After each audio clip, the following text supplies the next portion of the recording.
ఒక సంవత్సరం దాదాపు 9 నెలలు 10 నెలల క్రితం మనం అధికారంలో లేవు. అప్పుడు మనకి ఎలాంటి విషయాన్నైనా ఏ విషయాన్నైనా తీవ్రంగా మాట్లాడగలిగేటువంటి శక్తి ఉంది. కానీ ఇప్పుడు అధికారం వచ్చిన తర్వాత మనం ఒళ్ళు దగ్గర పెట్టుకొని చాలా కేర్ఫుల్గా ఉండాలి. అలా ఒళ్ళు దగ్గర పెట్టుకోకుండా నోటికి వచ్చినట్లు మాట్లాడితే ఏం జరుగుతుందో మనందరం కళ్ళారా చూస్తున్నాం. ఇవాళ అహంకారం తలకెక్కి నోటికి వచ్చినట్లు మాట్లాడి చిన్న పెద్ద తేడా లేకుండా బిహేవ్ చేసినటువంటి మాట్లాడినటువంటి కొంతమంది ప్రతిపక్ష అని చెప్పలేములేండి, ప్రతిపక్షం లేదు కదా, నాయకులకి ఏం జరిగిందో తెలుసుకున్నాం. కాబట్టి ప్రతి మాట ఆచితూచి మాట్లాడాలి. సో అందుకని కొంచెం అది కూడా కాకుండా మేమందరం కూడా మాకు కొన్ని లిమిటేషన్స్ ఉన్నాయి. మన ప్రెసిడెంట్ గారు ఏమాత్రం ఒక మాట తేడాగా మాట్లాడినా ఒక ఏ విధంగానూ స్పేర్ చేయనటువంటి వ్యక్తి, ఒక డిసిప్లైన్డ్ లీడర్ ఆయన. సో ఆయన ఆధ్వర్యంలో చాలా జాగ్రత్తగా పనిచేస్తాం, జాగ్రత్తగా మాట్లాడతాం. Thank you very much. అసలు ఒక 12 సంవత్సరాల కాలం అంటే మన హిందూ సాంప్రదాయంలో 12 సంవత్సరాలకి ఒక ప్రత్యేకత ఉంది. మన కృష్ణా గోదావరి లాంటి నదులకి పుష్కరాలు జరుగుతుంటాయి. చాలా పవిత్రమైన రోజులు అవి. అలాగా మిగతా అన్ని ఆవిర్భావ సభలు ఒక ఎత్తు అయితే ఈ 12వ ఆవిర్భావ సభ ఒక నదికి వచ్చిన పుష్కరాలు ఎంత పవిత్రమైనయో అంత గొప్ప రోజు ఈరోజు. సో ఈ అవకాశం మనకి ఇచ్చినటువంటి పవన్ కళ్యాణ్ గారికి మనం అందరూ సదా కృతజ్ఞులై ఉండాలి. ఇప్పుడు పవన్ కళ్యాణ్ గారు ఆయన సాధించినటువంటి సక్సెస్, ఆయన సాధించినటువంటి విజయం మనం ప్రత్యేకంగా చెప్పుకోకర్లా. 100కి 100% స్ట్రైక్ రేట్ తోటి ఆయన అద్భుతమైన విజయాన్ని సాధించడంతో పాటు అటు రాష్ట్రంలోనూ దేశంలోనూ ప్రభుత్వాలు నిలబెట్టడానికి ఒక వెన్నెముగ్గా నిలిచారు. సో ఆయన గురించి ప్రత్యేకంగా ఏమీ మాట్లాడగలదు, ఎందుకంటే చాలామంది చాలాసార్లు మాట్లాడుతున్నారు. మనం తెల్లారులేస్తే టీవీల్లో అన్ని చోట్ల చూస్తున్నాం.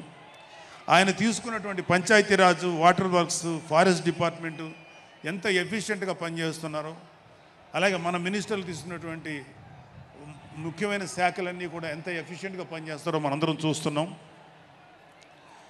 సో స్పెసిఫిక్గా కళ్యాణ్ బాబు గారు ఎంత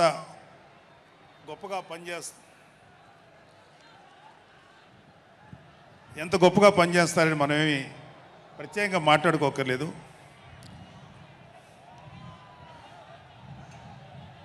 సో అయితే ఎన్ని మాట్లాడినా ఒక విషయం అయితే మనం మాట్లాడుకోవాలి.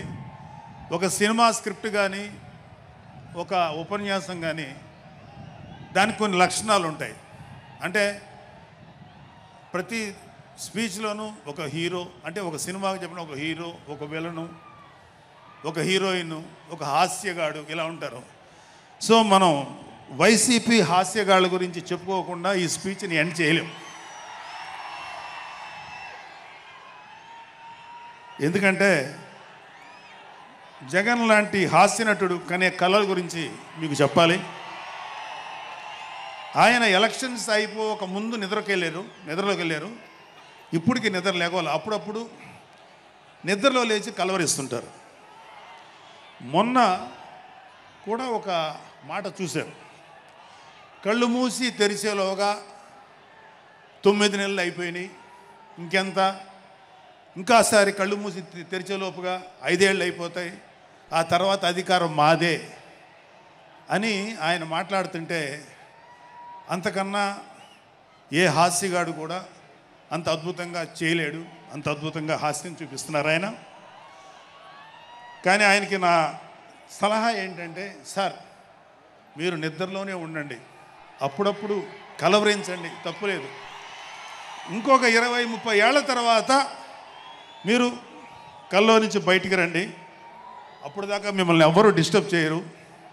ఇది నాకు మనస్ఫూర్తిగా నేను మీకు ఇచ్చే సలహా. మీరు 20 ఏళ్ల తర్వాత మేలుకోండి, ఆ తర్వాత మీ ఇష్టం. మేమైతే 20 ఏళ్ల దాకా మిమ్మల్ని హ్యాపీగా పడుకోమనే సలహా ఇస్తున్నాం. సో ఆంధ్రప్రదేశ్లో పవన్ కళ్యాణ్ గారి యొక్క చొరవతోటి ఏర్పాటైనటువంటి ఈ కూటమి ప్రభుత్వం ఎన్ని చోట్ల ఎంత పెద్ద సక్సెస్ అయిందో, ఎంత 164 సీట్లు సాధించే దిశగా ఆయన ఎంత కష్టపడ్డారో మనందరికీ తెలుసు.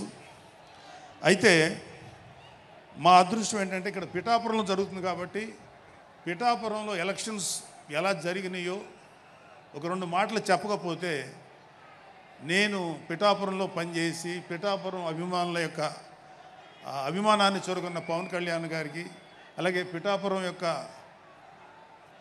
జన సైనికులకి, పౌరులకి నేను కృతజ్ఞత చూపించినట్టు అవుతుంది. సో వాళ్ళ కోసం ఈ 2 మాటలు మాట్లాడుతున్నాం. సో పవన్ కళ్యాణ్ గారు పిఠాపురంలో మమ్మల్ని పనిచేయమన్నారు. అంటే నన్ను, మా ఫ్రెండ్ అజయ్ గారిని, అలాగే మర్రెడ్డి గారిని, రత్నం గారిని, శంకర్ గౌడు, మహేంద్ర, పంచకర్ల సందీపు, ఇలా మాకందరికీ పిఠాపురంలో పనిచేసే అవకాశం ఇచ్చారు. మేము పని మొదలెట్టిన తర్వాత మాకు అర్థమైంది ఏంటంటే, పవన్ కళ్యాణ్ గారికి ఆల్రెడీ ఇక్కడ విజయం ఖరారైంది.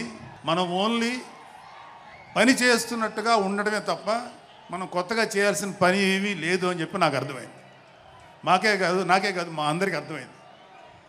సో మేము దీన్ని ఎంత గొప్ప అదృష్టంగా తీసుకుంటున్నామంటే, పవన్ కళ్యాణ్ గారు మీరు పని చేసేసేటువంటి మేము ఇక్కడ ఏదో పని చేసాం అనే తృప్తి మాకు ఇవ్వటం కోసం ఆయన మమ్మల్ని అపాయింట్ చేశారు తప్ప ఆయన గెలుస్తారన్నది, ఆయన అఖండ విజయం సాధిస్తారని ఆయనకు ముందే తెలుసు. కానీ ఆ సాటిస్ఫాక్షన్ మాకు ఇవ్వటం కోసం మాకు ఈ అవకాశం ఇచ్చారు. అయితే అది మా అదృష్టంగానే ఫీల్ అవుతున్నాం.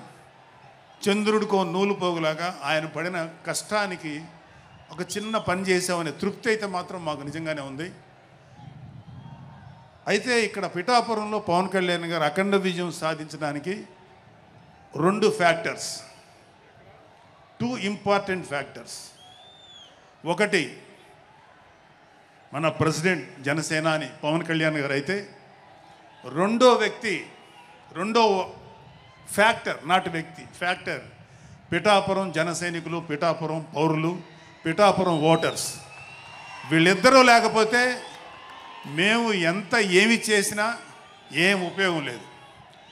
సో మాలో ఇంకెవరైనా సరే పవన్ కళ్యాణ్ గారి విజయానికి నేనే దోహదపడ్డాను అని ఎవరన్నా అనుకుంటే అది వారి కర్మ, అంతకంటే ఏం చేయలేం.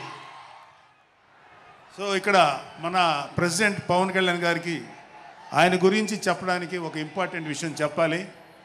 అది ఏంటంటే, మొన్న ఈ మధ్యన మా అమ్మగారితో మాట్లాడుతున్నప్పుడు మా కళ్యాణ్ బాబు గురించి ఒక మాట వచ్చింది. యాక్చువల్గా ఇక్కడ నేను ఒక అన్నగా మాట్లాడకూడదు, కానీ నేను ఒక పార్టీ జనరల్ సెక్రటరీగా మాట్లాడాల్సి వచ్చినా కూడా ఒక అన్నగా ఈ ఒక్క విషయం నేను చొరవ తీసుకుని మాట్లాడాలి.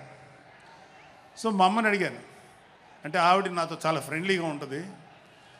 ఆవిడని అడిగా, ఏదో మాటల్లో వచ్చింది, అమ్మ మమ్మల్ని, అంటే ఏ తల్లి అయినా ఒక ఆడతల్లి, ఒక స్త్రీమూర్తి బిడ్డను కనేటప్పుడు చాలా నొప్పులు పడుతుంది, అది ఒక పునర్జన్మ అంటారు. అలాంటిది నేను మా అమ్మని అడిగా, నేను పుట్టినప్పుడు ఏమన్నా పెయిన్స్ అనుభవించావమ్మా అని. మా అమ్మ అంది, నువ్వు పుట్టినప్పుడు నేను అనుభవించినంత పెయిన్స్ భూమి మీద ఆడది అనుభవించలేదు, అంత కష్టం పెట్టేవాడిని. అది మా అమ్మ చెప్పింది నా గురించి. సరే కళ్యాణ్ బాబు ఎలాగా అన్న. గొప్ప విషయం అంటే నేను షాక్ అయ్యా. వాడు పుట్టినప్పుడు నాకు పెయిన్ అనేది కొంచెం కూడా తెలియలేదురా, అలాగా నాకు పెయిన్ లేకుండా, పెయిన్ ఇవ్వకుండా పుట్టాడు. ఈ విషయం నేను కొంచెం షాక్ అయ్యా. అదేంటమ్మా కనీసం పెయిన్స్ ఉంటాయి కదా, ఏమోరా నాకు ఏమాత్రం పెయిన్ తెలియకుండా పుట్టాడని. సో నేను ఏమంటానంటే, పుట్టేటప్పుడు కన్న తల్లికి కూడా ఏమాత్రం నొప్పి బాధ ఇవ్వకుండా పుట్టిన పవన్ కళ్యాణ్ లాంటోడు, అలాంటి నాయకుడు ఈ కూటమి భాగస్వామ్యంలో ఉప ముఖ్యమంత్రిగా ఉన్న నాయకుడు ప్రజలకి ఎందుకు బాధలు రానిస్తాడు? వాళ్ళకి ఏ బాధలు కష్టాలు రాకుండా గుండెల్లో పెట్టుకొని చూసుకుంటాడు. అది మనం కళ్ళారా ఈరోజు చూస్తున్నాం. ఇప్పుడు మనం చూస్తున్నది ఆవగింజలో అరవంతు మాత్రమే. కూటమి భాగస్వామ్యంలో పవన్ కళ్యాణ్ గారి భాగస్వామ్యంలో జరుగుతున్న కూటమి ప్రభుత్వం పరిపాలన ఆవగింజలు అరశాతమే. ఇంకా చాలా ఉంది. ఇప్పుడు చూస్తుంది just tip of the iceberg. అద్భుతమైన పరిపాలన మనకు రాబోతుంది. రాబోయే 20 ఏళ్లలో ఆంధ్రప్రదేశ్ ఒక స్వర్ణయుగం చూడబోతుంది. ఎందుకంటే ఎప్పుడో స్వాతంత్రం రోజుల్లో కొంతమంది మహానుభావులు పుట్టారు. అలాంటి వ్యక్తి ఈరోజు పుట్టడం, ఈరోజు మన ముందు ఉండటం మన అదృష్టం. అలాంటి వ్యక్తి దగ్గర పని చేయడానికి ఇగో ఈ స్టేజ్ మీద ఉన్న ప్రతి ఒక్కళ్ళం గర్వంగా ఫీల్ అవుతున్నాం. మాకు పదవులు వచ్చినా రాకపోయినా ఆయనకు సేవ చేస్తాం. నేనేమంటానంటే, మీరందరూ తెలుసుకోవాల్సింది, మీరు పవన్ కళ్యాణ్ అంత గొప్పవాడు కండి, తప్పులేదు. రాకపోతే అంతకు అవ్వలేకపోతే ఒక గొప్పవాడికి అనుచరుడిగా మారండి, ఏదైనా మంచిదే. నేను ఆ పని చేశాను. రెండో పని, పవన్ కళ్యాణ్ గారు అంత గొప్పగా నేను అయ్యే దమ్ము లేదు, కానీ ఆయనకి అనుచరుడిగా మాత్రం నాకు అవకాశం ఇచ్చారు. అది నేను చాలా సంతోషపడతాను.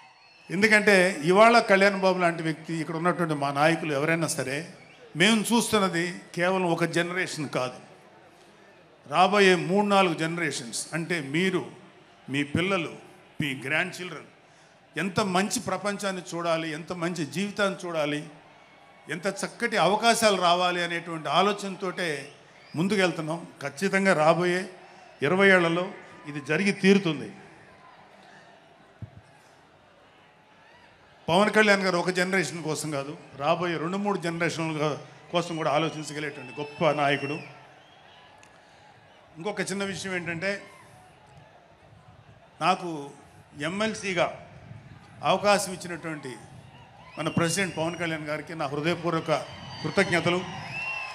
అలాగే నేను ఎమ్మెల్సీ కావటానికి నన్ను ప్రోత్సహించినటువంటి వ్యక్తులు, లేదా నేను ఎమ్మెల్సీగా ఉండాలని కోరుకున్న మీలాంటి ఎంతో అభిమానించే కార్యకర్తలు, అలాగే మా నాయకులు, ఆ రోజు నాకు సపోర్ట్గా వచ్చినటువంటి మా నాయకులందరూ, మనోహర్ గారు, రామకృష్ణ గారు, విష్ణుకుమార్ రాజు గారు, లోకేష్ గారు, వీళ్ళందరికీ కూడా నా హృదయపూర్వక కృతజ్ఞతలు. అంటే దేవుడు అనేవాడు మనం అడిగితే వరాలు ఇస్తాడు, ఖచ్చితంగా వరాలు ఇస్తాడు. కానీ అడగకుండానే వరాలు ఇచ్చేవాడు పవన్ కళ్యాణ్. అతను ఏమని పిలవాలో మీరే డిసైడ్ చేసుకోండి. చివరిగా ముఖ్యమైన విషయం ఏంటంటే, జనసేనకి ప్రాణవాయువు లాంటి వాళ్ళు కార్యకర్తలు, వీర మహిళలు, జన సైనికులు, అభిమానులు. నేను ఒక జన సైనికుడిని అని చెప్పుకోవటంలో ఉండే ప్రైడ్ నాకు ఇంకా ఏ విషయంలో రాదు. చాలా గర్వపడుతుంటాను. సో అలాంటి జన సైనికులకి, మీ అందరికీ మేమందరం అండగా ఉంటాం. ఏదైనా చిన్న చిన్న ఇబ్బందులు తలెత్తినా అవన్నీ సరిచేస్తాం. ఇంకొక విషయం ఏంటంటే, జనసేన పార్టీ ఒక్కటే మీరు ఒక కార్యకర్త స్థాయి నుంచి అత్యంత ఉన్నతమైన స్థాయికి చేరుకోగలిగేటువంటి డెమోక్రటిక్ వాల్యూస్ ఉన్నటువంటి పార్టీ జనసేన. కాబట్టి జనసేనలో ఉండండి, జనసేనని ప్రోత్సహించండి. మీకే కాదు, మీ బిడ్డలకు కాదు, మీ మనవాళ్ళకి కాదు, రాబోయే తరాలందరికీ జనసేన అండగా ఉంటుంది. మీ అందరికీ మేము ఫుల్ సపోర్ట్ చేస్తాం. మిమ్మల్ని అందరినీ గుండెల్లో పెట్టుకొని చూసుకుంటాం. ఎందుకంటే మా వెనకాల ఉన్నది ఒక శక్తి, దట్ ఈస్ పవన్ కళ్యాణ్. జై పవన్ కళ్యాణ్, జై జనసేన, జై హింద్.